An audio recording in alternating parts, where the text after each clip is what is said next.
traffic. Stephen, good morning. Hey, good morning, Rob and Lori. Well, as we just heard on the news, the Artemis II capsule is scheduled to splash down this evening in the Pacific Ocean near San Diego at approximately 8:07 Eastern Time. Ooh. I know I'll be glued to my TV watching it. I think We all of will us as well, yeah. Yeah, I think at least we all agree on that. And music. Indeed. I can recall, Lori, no kidding, I can recall in the summer of 1968 when my mother woke us all up in the middle of the night to actually see Neil Armstrong's first steps on the moon live. Incredible. So we've all been attached to this journey for, all my life. Mm-hmm. Yeah, it's been amazing for these four individuals who have gone further than anyone has gone before, setting things up for another journey to the actual moon, right on the surface and a landing, and for me, a chance to experience it while I'm alive, hopefully, because I missed out on all those great Apollo missions, and I would like to have them go again. So I'm excited. We'll see what happens. And, of course, we're praying, as you said, for a safe return, Stephen, splashing down tonight in the Pacific. Okay. Yeah. All right, so we're going to be playing Name That Tune. So let me just remind everybody, as soon as you know the first song, in just a moment, you got to call in, okay? Call in, 781-837-4900, 781-837-4900. Call in, and if you're the first person with the correct answer, you're going to win tickets to the Phil concert coming up in, I think, May. Is that the next one, Stephen? That's right. Yeah, you'll win tickets for that. So 781-837-4900. Call in as soon as you know the song, and we'll put you on the radio, 781-837-4900. Name that tune. All right, Stephen, let's get set up here. What do you got for us? Well, with the Artemis II crew completing their lunar journey later today, and this weekend's calendar marking several significant anniversaries involving humans in space, today we have a space travel-themed Name That Tune. Let's roll, Rob.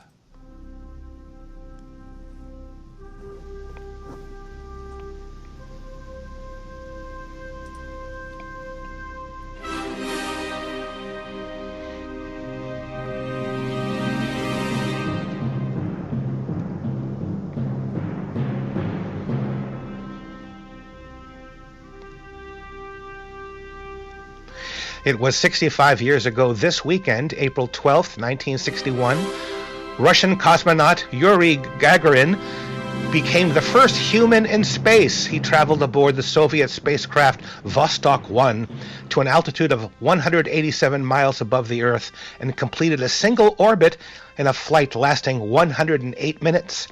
23 days later, Alan Shepard became the first American in space.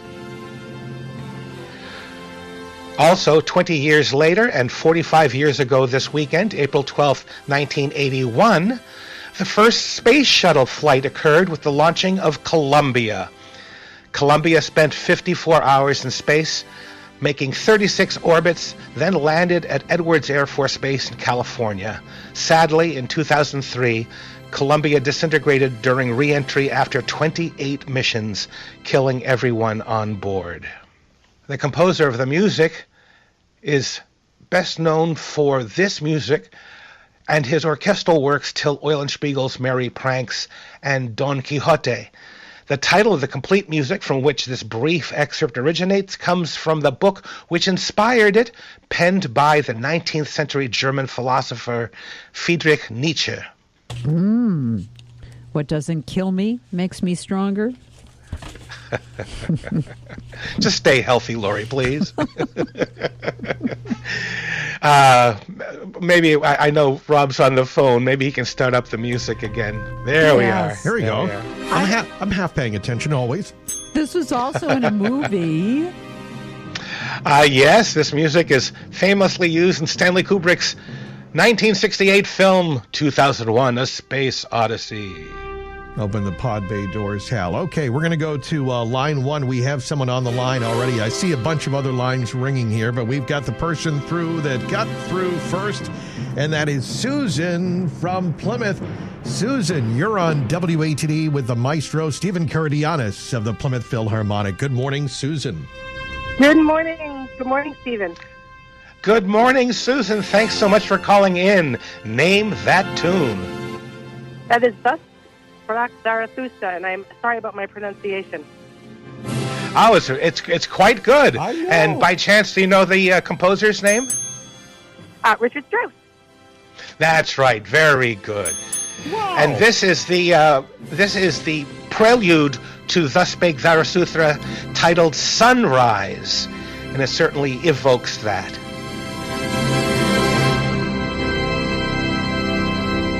Oh, so good. Congratulations, Susan from Thank you. Plymouth, who is a teacher, from what I understand. Is that correct, Susan? Yes, I'm a music teacher, instrumental music teacher in New Bedford. Oh, well, thank you for what you do. That's so important. It is. Thank you, Susan. Great. I like hearing that. Keep up the great work. All right. So there we go. She got that. So, Susan, I'm going to get you the voucher. She's going to be going to the Plymouth Phil concert in May. She's excited. I am excited. Thank you so much. Yeah, you're going to love it, Susan. Yeah, it's an all-Broadway show. You'll love it. Oh, that'll be Oh, fun. that's my thing. This all worked out great, Susan. All right. Now, Susan, everything's going well so far. Nothing could go wrong now. But we have a bonus song here to see if you can identify. This is okay. We're not going to take the voucher away, but this is just for fun, right, Stephen? Yeah, Susan, I've got a hunch you'll get this. Let it roll, Rob. Okay. Okay. All right.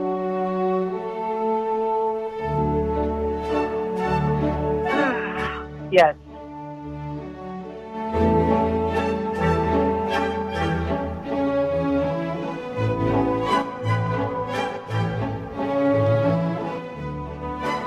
What do you think, Susan? Well, I want to call it The Skaters, but I don't believe that that's right. I know the tune. I'm not sure of the name right now. That's okay.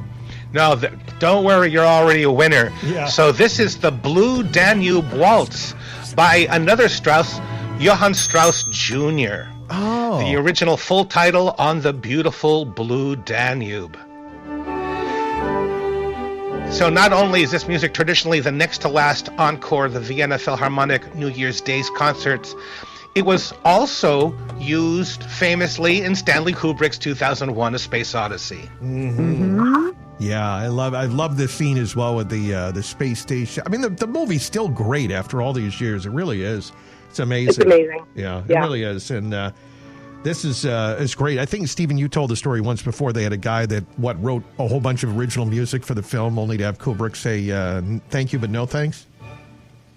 Right. So he went to as much public domain music as he could for the soundtrack of 2001. Although the Richard Strauss Zarathustra music was not public domain, but he kind of used it anyway because it was, at that time, German music and not necessarily American public domain music. You know what I mean? Yeah. So wow. Okay. Very interesting. He stretched the rule a little bit there. Well, it worked as well. It worked for the movie, that's for sure. And congratulations to Susan, who's on her way to work right now and going to be instructing those minds of the future and teaching them all about music and doing a wonderful job. And Susan, thank you for playing, and you're going to get that Phil voucher. Thank you so much. I'm excited. Susan, I hope to meet you. Please make sure you say hello to me at the concert, okay? I will indeed. Thank you so much. Thank you. That's wonderful. Thank you. Bye-bye. There's Susan from Plymouth. All right, and we have one more song before we close it out, right? Yep, let it roll, Rob.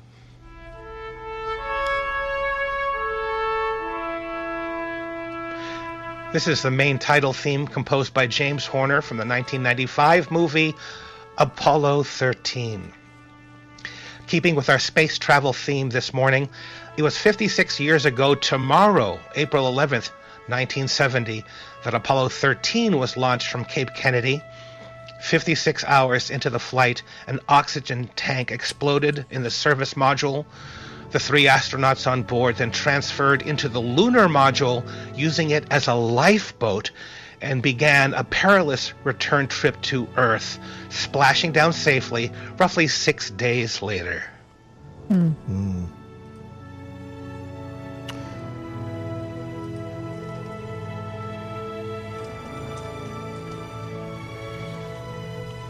Boy, what a... And you know, Rob, I'm a huge fan of James Horner's music.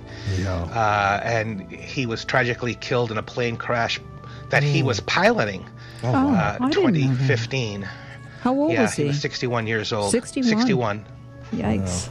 Okay.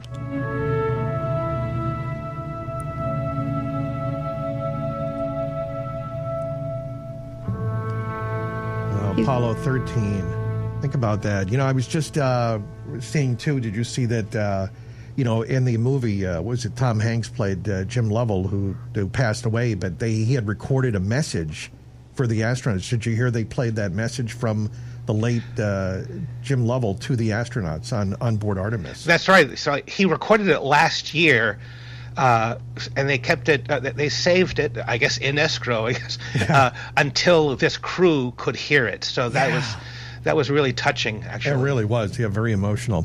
Well, Steven Karidoyanes, Name That Tune is wonderful as always. We do it every Friday at this time. PlymouthPhil.org, PlymouthPhil.org. Steven Karidoyanes of the Plymouth Phil. Thank you as always. Thank you, Rob and Lori. Make it a great day.